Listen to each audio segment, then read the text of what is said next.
Fractions look simple until your spreadsheet decides 1/2 is January 2nd. It's not you, it's how the tool interprets math. But once you understand that logic, you can control it. Today, we're going to fix broken fractions and make them display exactly how you want. No weird dates, no weird decimals, no mystery errors. Let's turn confusion into clarity.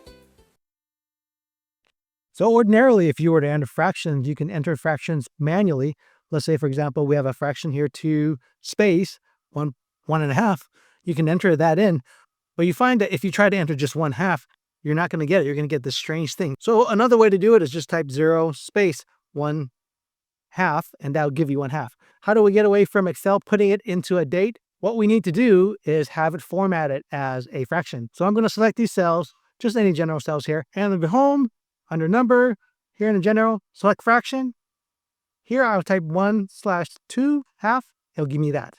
And that's for simple fractions, but what if I got a little more complicated fractions like 49/100?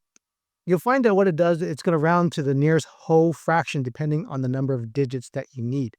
So in this example, we want to have more than 3 digits. So we only have 1 digit for the 2 here. Let's go here and change that. I'm going to select these cells, go into general. Instead of simple fraction, go to more number formats. Here under fraction, here we can go to 1 digit, 2 digits. Let's go up to 3 digits here. Click OK. I'll do the same thing here, 49/100. And we have 49/100. So that's what it does.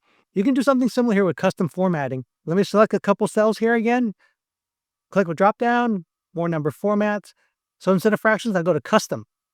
Here under customs, I can use the hash mark. Let's do hash hash. We want 3 placeholders, right? So I'll do hash hash hash. Now there's no sample here because I don't have anything under here. So I'll click OK. Do the same thing here now. Put 49/100. And I've got that. But if I wanted to change it, if I didn't want 3 digits, I can go ahead and change it. Go to more number formats. Instead of 3 hashes, delete that. And you can see that it's changed it now. If I clicked OK, you can change it that way too. So what if we wanted to hard code our denominator? Let's say we're in carpentry. We always go in 16ths. Let's say I have 3/16, right? Of course, it's going to go back to the month. Let me change this.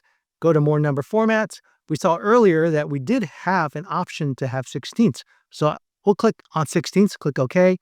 Let's change this to 3/16. And you see that it's done that. Let's say we didn't go in 16ths, we went in 32. We'll just change that and hard code that. So instead of like fraction, we don't have a 32 here. Click custom. We'll go hash hash. We'll type hash hash for the placeholder and 32. So it's always going to hard code 32 in it. You see 632. And basically it's double it. 16 times 2 is 32.